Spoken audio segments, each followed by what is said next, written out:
Berjumpa lagi di meja makan bersama saya Bayu dan Kris Budiharjo. Pak yang paling keren. Selamat sore. Iya.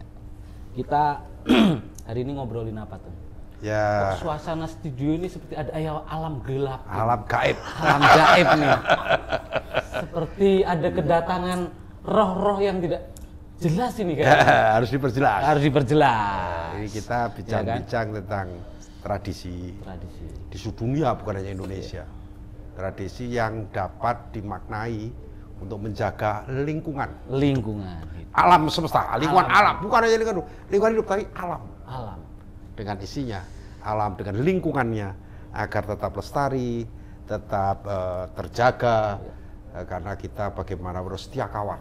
Setia kawan kepada antar kawan, setia kawan dengan lingkungan, setia kawan dengan sealam semesta. Itulah kira-kira.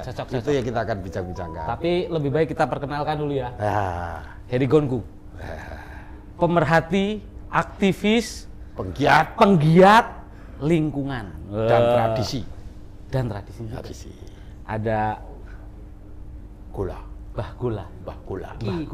Ki Gola. Podo wae. Ki yo bak juga. Beliau ini penggiat seni tradisi. Ya. Jadi beliau jago mainin karinding atau beberapa alat-alat yang kuno menurut kita. Ya, menurut zamannya. Kuno. Dulu modern, sekarang menjadi kuno. Karena udah lama sekali.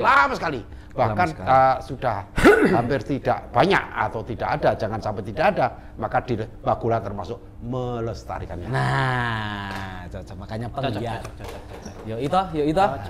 Nah, kita bincang-bincang. Bagi apa yang harus diperbincangkan? Apa yang harus diperbincangkan kita tanya aja. Tanya saja. Ya. Lingkungan hidup itu apa, Mas? Pemahaman dengan tradisi. Aku nek divisi ini orang mudeng gitu. Tapi memaknainya begini. Memaknainya gimana? Habitat.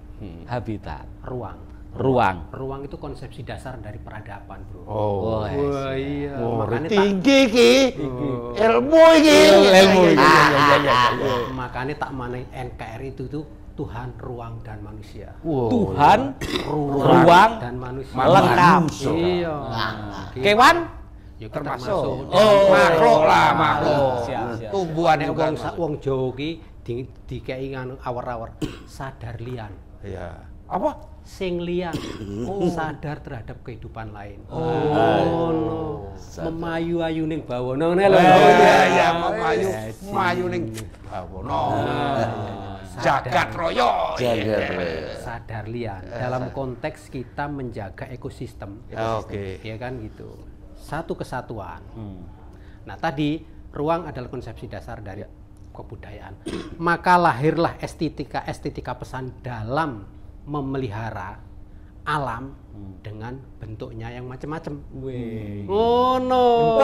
Ya ta. Dhuwur iki. Bentar. Sebelum tambah panjang, ini nggak bisa di-cut ini. Sudah bertanya terus ya. Ki Gola. Ya, penggiat seni tradisi. Yang digiatin itu apa aja? Giat itu sebuah aktivitas. Tradisi adalah kebiasaan. Adat istiadat. Jadi semuanya membangun peradaban dengan kebiasaan yang baik. Menjaga alam, merasakan berbagi cerita dan berbagi kemanusiaan, dan merawat semesta kehidupan. Seperti itu.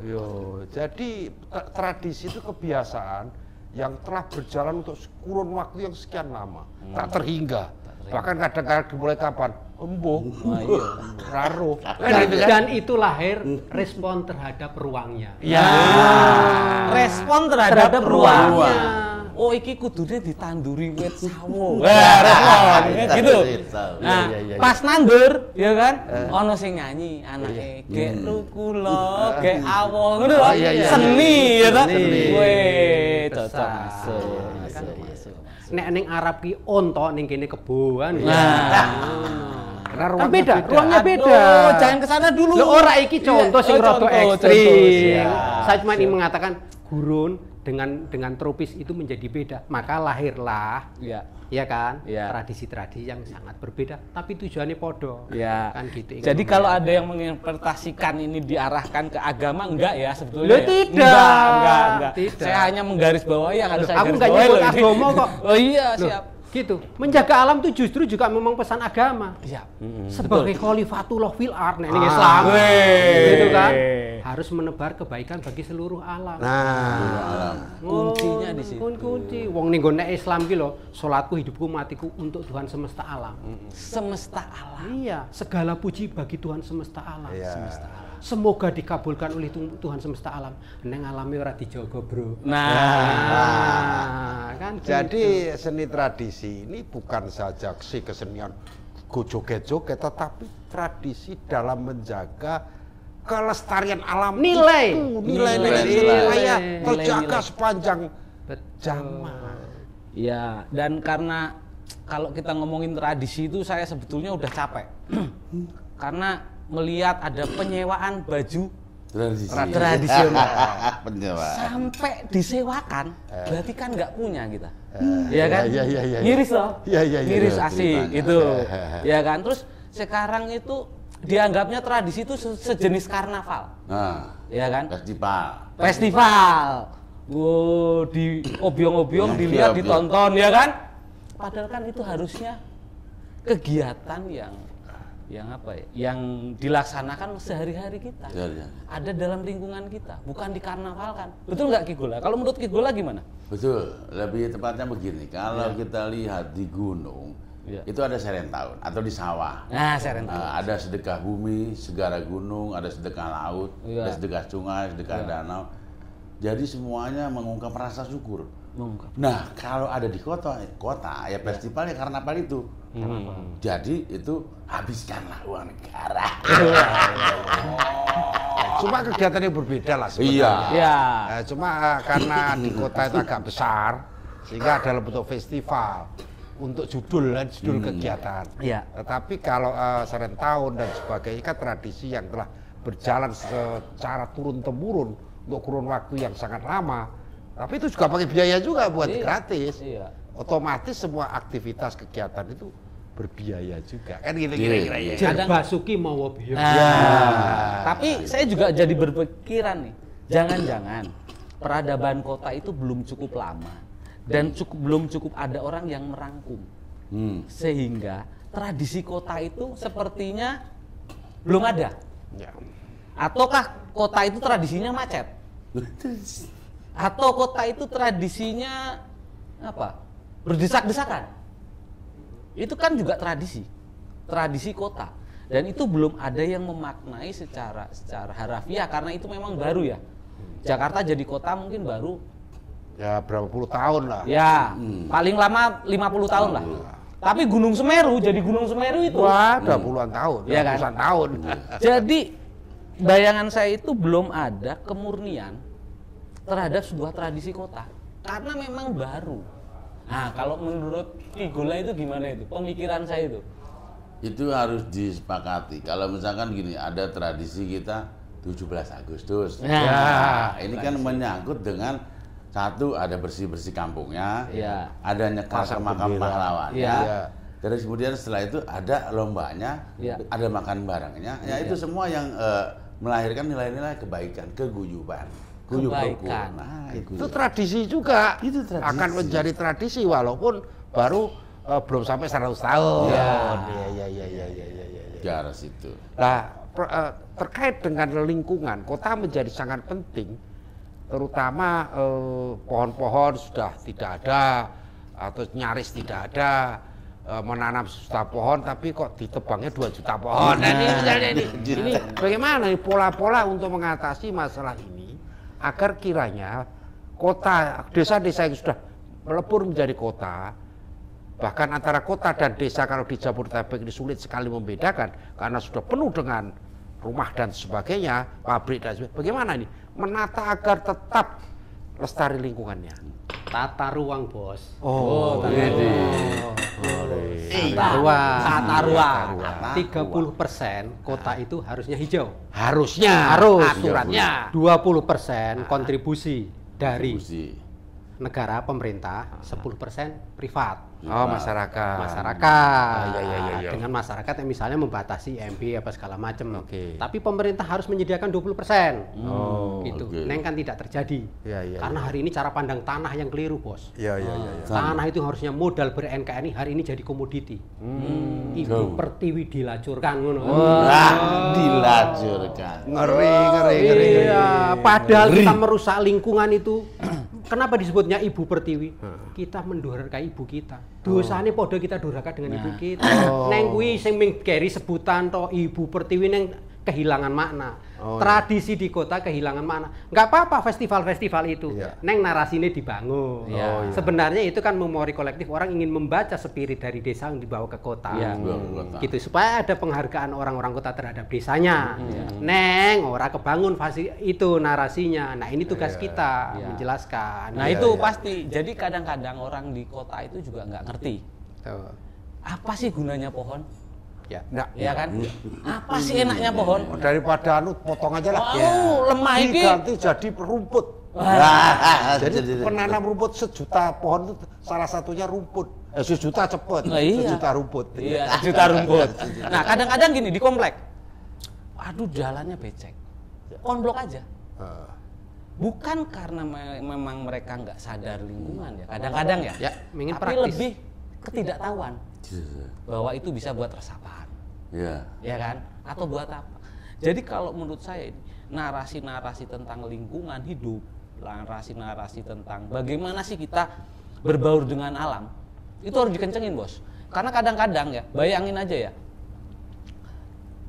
Saya pernah hidup di apartemen.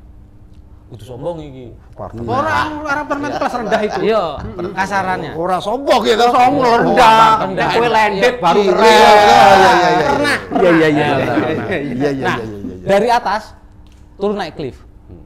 Ke basement, naik mobil, ke kantor, basement, naik lift, ya kan?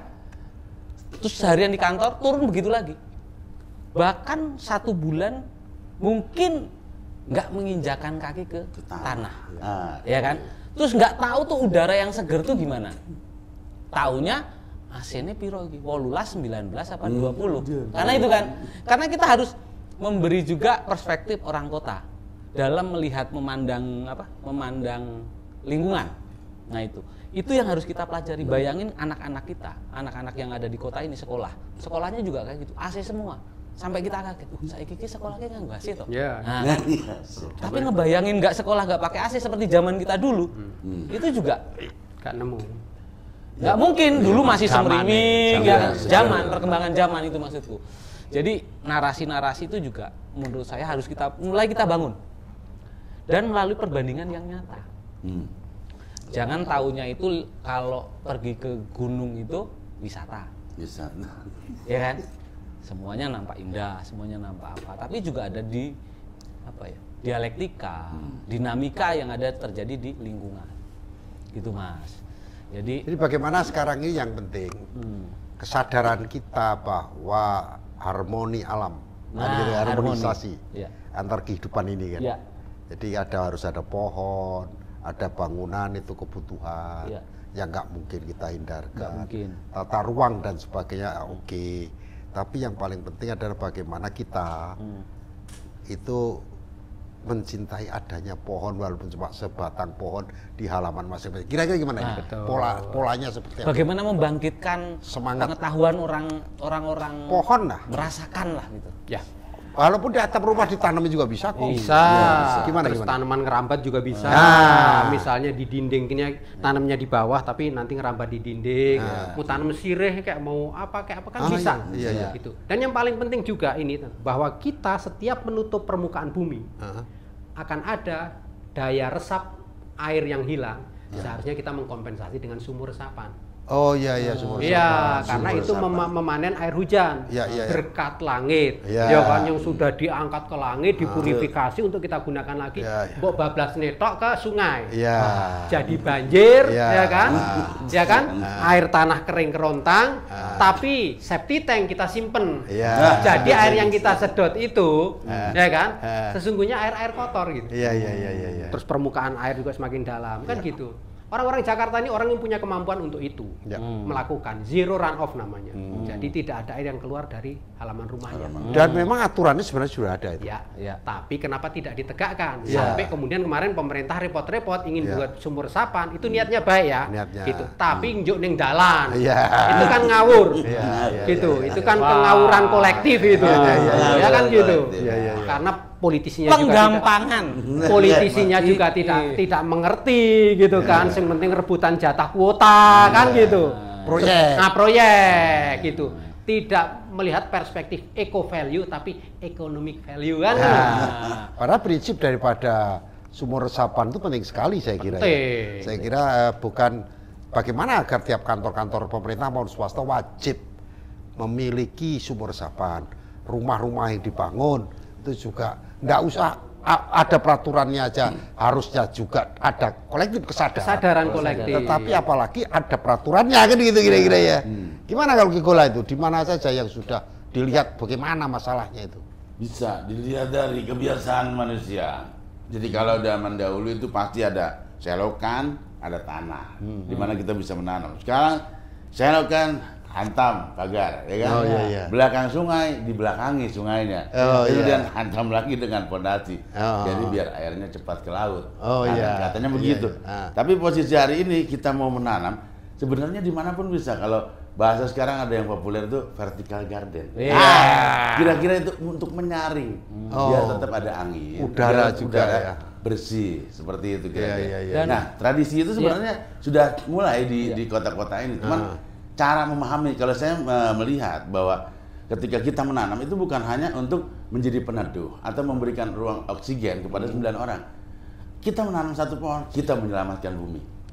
Jadi pikir aja gitu di skala seter bahwa kita menanam dan memang semua perlu untuk kehidupan di masa yang akan datang yang lebih baik. Cuma kesadarannya yang penting ya. Dari situ. Kesadaran kolektif jadinya akhirnya. Bayangin Tum ya.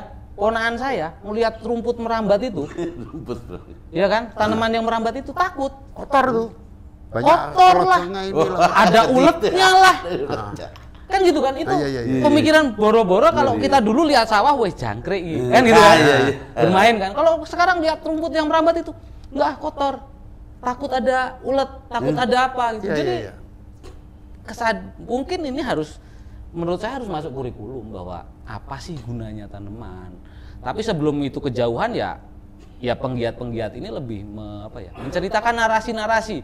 Sekarang sudah mulai sekolah-sekolah alam. Tapi berapa sih? Atau green school penting juga, green school ya. Berapa sih? Kan gitu. Ya itu. Jadi atau lingkungan sekolah, dari lingkungan sekolah bisa juga saya kira ya. Kalau menurut Mas Heri gimana ini? Pemecahan anak-anak yang udah takut sama tanah, takut sama tanaman, itu kan udah. Ya karena kita dijauhkan, labnya nggak ada. Sekolah itu hanya untuk cukup tanah untuk penyelenggaraan gedungnya dan sebagainya. Tapi labnya nggak ada. Nah ketika labnya nggak ada, seharusnya ada lab bersama. Tadi kontribusi pemerintah yang 20% itu. Gitu. Ruang publik, terbuka publik, ruang publik. Juga berfungsi sebagai ruang ekologis tapi juga ruang-ruang keguyupan. Sekaligus bisa ditata sebagai ruang akulturasi, ruang untuk menguji berbagai hal kan gitu. Nah, dia bercerita, Mas Heri Gonku ini bercerita itu karena dia sudah punya. Saya kebetulan pelaku saksi dan korban. Itu penghasilan. Joglo Nusantara. Merajut keberagaman. Nah, merajut keberagaman dan apalagi itu ya, pokoknya gitu. Bisa cerita Mas, gimana awalnya membuat situ penghasilan itu? Ya gini, situ, sungai, laut itu punya yang namanya sempadan. Sempadan, ya kan? Kalau situ itu genangan, bantaran, dan sempadan. Sempadan itu diukur dari posisi air tertinggi. Jadi lepas dari bantaran ke belakang 50 meter. Itu kawasan lindung. Seharusnya dikuasai oleh negara dong. Gitu. Ternyata begitu gua mau masuk, gua mau menuangkan ide gua, ternyata semua sudah bersertifikat, Bos. Oh. Payu toh. Payu. Untung saya terlanjur kaya, tak tuku.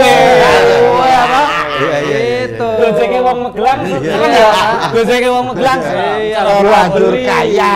Terlanjur kaya. Tipis. Itu wong tipis. Tuku, tak beli, tak dedikasikan untuk itu, tak desain sendiri, tak kelola sendiri apa sendiri. Sekarang tinggal nyontoh pemerintah. Ngono wae gak iso, Bro. Oh, jadi Mas Heri ini kita hadirkan di sini bukan karena dia pandai berbicara. Tapi buktinya sudah ada. Sudah ada. Iya. Dan sangat efektif, Bos. Iya. Anak-anak kecil belajar di situ, gue bikinin perpustakaan dan sanggar. Perpustakaan dan sanggar. Ya, terus kemudian seniman budayawan ngumpul di situ, agamawan ngumpul di situ, aktivis lingkungan juga ngumpul di situ, Iya. saling tukar-tukar gitu kan? Iya. Gitu. Ada ular nggak? Ya pasti ada. Wah, ini Bagian dari kehidupan. Bagian lagi. Kita tonton wong dia yang kabur takut sama kita, kenapa kita yang takut sama ular kan Iya. gitu kan? Itu kan apa? Reaksi orang kota. Ya. Iya kan? Ya. Begitu lihat banyak tanaman, banyak ini, pasti pertanyaan pertama, ada ular nggak? Ada, saya bilang gitu. Makhluk halus juga ada. Oh, iya. Mikroorganisme, Iya. jasa teknik, Iya. makhluk gaib yang harus diimanin keberadaannya karena itu menjadi bagian dari daur hidup. Iya. Bukan makhluk astral. Iya, supaya subur tanamannya. Iya. Kan Halus. begitu. Ya. Itulah kesesatan-kesesatan cara pandang hidup. Iya. Gitu. Kita menginjak di bumi tapi tersesat di langit. Iya. Di langit. Betul Kita lah. nggak bahas kiai langitan kan? Tapi makanya agamawan itu harus mulai menginjak bumi. Jangan membawa umatnya tersesat di langit. Iya, semua agama lah itu sama. Iya. Gitu. Iya. Ya, bukan agama teman-teman yang nonton yang pasti ya. Ya, semua agamawan lah kan gitu. Jadi ini adalah kesadaran bahwa bumi ini perlu dirawat. Nah. Kan gitu kira-kira kan. Iya. Perlu disentuh. Iya. Jadi dan sama dengan manusia. Perlu dirawat, perlu disentuh agar dia sehat. Weh. Nah, kalau bisa sedap. yang menempati juga sehat kan gitu kira-kira. Waras pikirnya, waras fisiknya. Iya. Nah, ini yang saya kira memang tidak mudah, tapi para penggiat-penggiat tidak boleh bosan-bosannya kita untuk menyampaikan bahwa bumi ini kita tempat kita loh. Iya toh? Urip bareng-bareng. Urip bareng-bareng, sehingga kita jaga bareng-bareng. Iya. Memang program-program kebijakan undang-undang di negara itu luar biasa bagusnya di dalam upaya menjaga kelestarian dan pelestarian. Kelestarian dan pelestarian. Kan gitu kira-kira. Tetapi apapun yang ditulis di dalam aturan undang-undang itu kan tergantung pelaksananya. Oh, iya. Pemerintahnya dan rakyatnya. Sehebat apapun pemerintahnya kalau rakyatnya orang 250 juta nggak loh. ikut serta, ya ora iso. Sehebatnya rakyat seperti saya, pemerintahnya nggak ikut Ya nggak bisa. Ya, artinya makanya saya duduk di sini. Ya, Saya menjadi tim suksesnya Prabowo Subianto dalam rangka supaya pemerintahnya memperhatikan itu, Iya. memperhatikan, ya toh? Betul, Iya, betul. supaya memperhatikan apa yang kita buat. Saya mah nggak usah diperhatiin Iya. gitu, tapi Iya, iya. pikiran kami yang harus diperhatikan Betul. gitu. Paling tidak Sudah kaya. Terlanjur. Jadi kembali ke lingkungan tadi ya. Jadi ini kan sudah ngasih contoh Mas Heri ya, bahwa bagaimana memelihara sebuah situ. Itu betul-betul ada manfaat dan kegunaan sesuai dengan fungsinya. Bahwa harus ada garis padannya, kalau di laut garis pantainya, kalau di sungai ada dasnya, itu terjaga dengan baik. Kira-kira seperti itu kan. Nah, langkah apa selanjutnya yang harus kita lakukan yang bukan yang kita kuasai kan gitu. Bagaimana kita mendorong pemilik kebijakan dalam hal ini teman-teman yang menduduki di pemerintahan atau sedang duduk di pemerintahan. Kalau pemerintahan kebijakan sudah tahu kita bagus. Itu kan program namanya, undang-undang kita semua paham. Cuma yang duduk di pemerintahan kan orang-orang juga. Ini bagaimana kita menjaga jaringan itu? Padahal Jakarta itu diingatkannya banjir. Ya kan? Di luar kalau lari-lari aja ngelanges ya kan. Kurang apa ngingetinnya kan? Ya iya, itu gimana pola yang kita sebaiknya harus kita lakukan itu maksudnya. Gimana Mas Heri mau Kikola? Kita harus bikin lembaga khusus, Bos, yang bertanggung jawab presiden. Iya kan? Misalnya badan kerja ya, ketahanan lingkungan nasional begitu.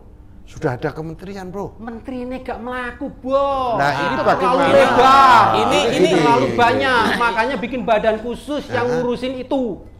Ini namanya nanti residu. benturan dong sama pemerintah. Menterinya Dengan offline kementerian. apa? Nah, karena ya dibuat nggak benturan, Pak. Kita ambil yang dia nggak bisa kerjakan.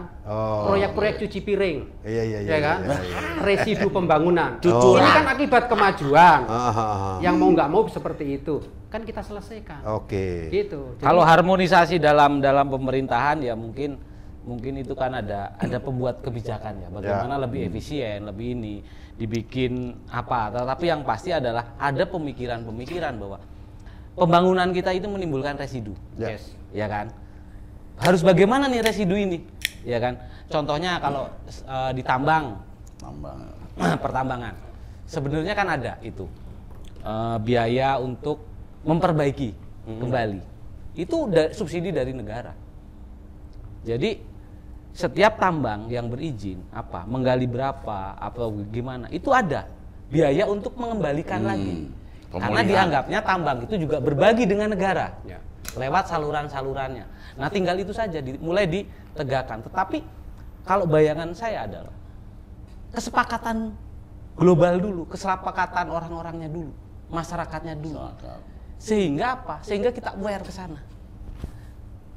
Dibuat lembaga apapun, bagaimanapun, tetapi kalau kitanya nggak aware sama aja. Kasarannya, orang yang belum pernah lihat lampu bangjo, melihat merah, melihat kuning, melihat hijau sama saja.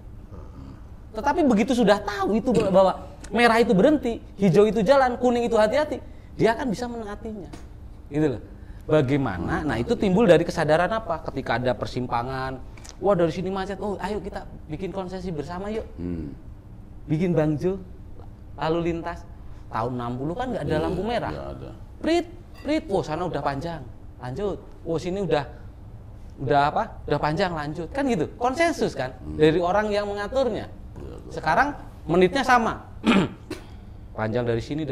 Jadi menurut saya awalnya ini adalah kita membangun dulu kesadaran, membangun dulu diterapkan dulu sehingga ketika itu sudah menjadi aturan, kita semuanya aware. Karena di Indonesia ini aturan, kemarin kita berbicara tentang aturan di kelautan. Undang-undangnya banyak sekali. Tapi karena nggak ada yang tahu, nggak ada yang mengerti, ya seperti tidak ada aturan, seperti tidak ada aturan. Itu mungkin kelemahan-kelemahan itu yang harus kita bantu untuk selesaikan, gitu loh Mas.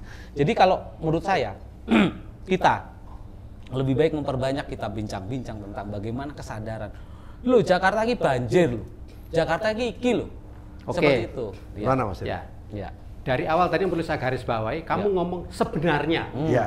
Sebenarnya toh? Ya, berarti akhirnya nggak bener ya kan? Iya. Akhirnya nggak bener ya. Kadang-kadang Iya. kita ini memberikan ruang berpikir yang terlalu lebar, Iya. sehingga kami pendapat. Iya. Gitu. Aku Iya. buru-buru. Iya. Aku ini, aku itu gitu. Iya. Jadi butuh ketegasan. Iya. Iya. Gitu. Pemerintah hadir di sana. Iya, pemerintah kayak siapa Iya, kayak kan iya. gitu. Jadi harus butuh ketegasan gitu. Hari ini aja demokrasi kebablasan, terlalu dipuja demokrasi tapi nggak karu-karuan Iya, kan gitu. Jadi butuh ketegasan, butuh tangan besi yang menggerakkan itu, bahwa kemudian akan datang dengan segala kontroversinya. Tapi kontroversi itu harus menjadikan sebuah pembelajaran. Ya. Ini aku begini karena nek kowe nyadarin orang dulu, tingkat kerusakannya lebih cepat dari sadarnya orang. Iya. Keburu kiamat. Ini bukan pemanasan global lagi. Bukan perubahan iklim, ini Iya. sudah krisis iklim. Oh, Krisis. Ini sudah krisis Sangat iklim, berbahaya. sehingga menurut aktivis-aktivis lingkungan segera buat undang-undang atau apapun Undang-undang badan. Undang-undang sudah ada yang penegakan harus. Kalau di Amerika itu ada polisi hewan, ya kan? Polisi hewan khusus untuk menangkapi yang berhubungan kesalahan-kesalahan hewan, tidak dirawat atau apa. Di Indonesia harus diadakan lagi polisi lingkungan. Ya, bisa. Gitu. Nah, sebenarnya kita punya tools yang lebih soft. Ya, apa itu? Yaitu tradisi. Tradisi. Orang yang setia, ya kan, menjaga alam dan lingkungan itu dengan estetika pesan yang dilahirkan dengan berbagai bentuk sesuai dengan respon terhadap ruangnya itu. Ini kerja-kerja kebudayaan. Iya, wong baju aja udah sewa, Mas. Ini yang di daerah-daerah. Nek sing kota, kita hargailah yang di kota. Termasuk orang yang tadi naik turun apartemen. Itu bagian yang kami sangat respect, sangat hormat. Karena Anda rela mengabdikan diri menjadi mesin ekonomi. Kan gitu.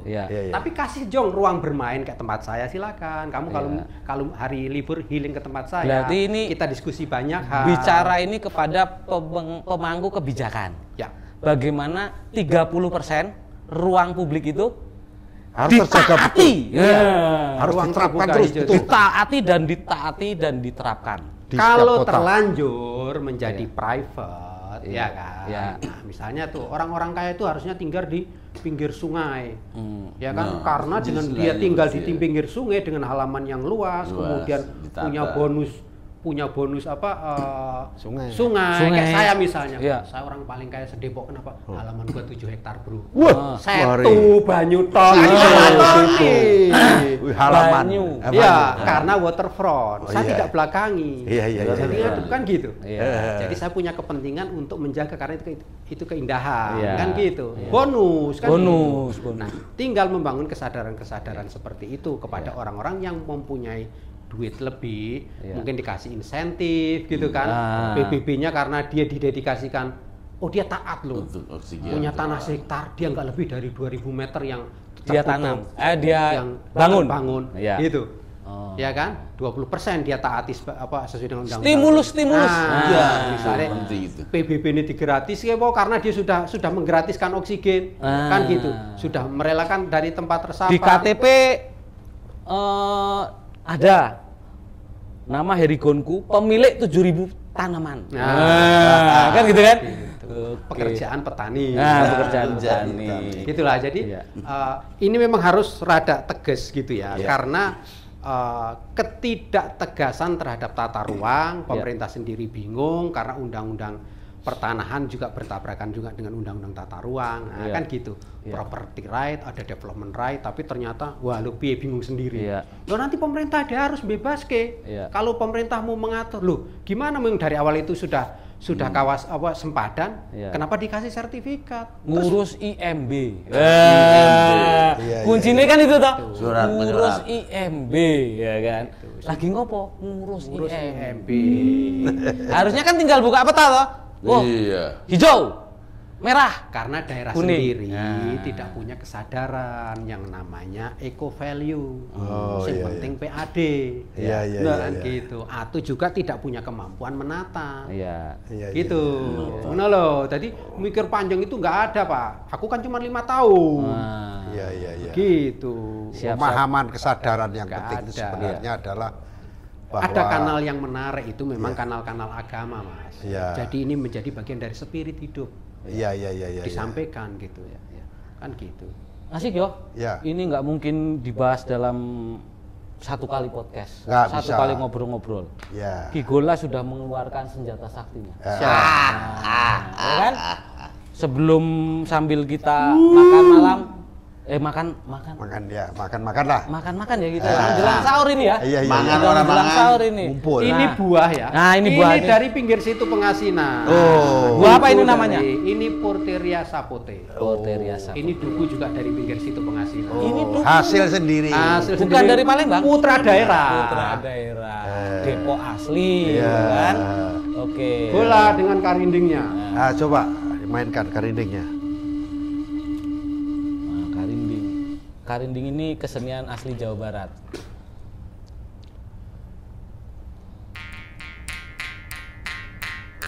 Selama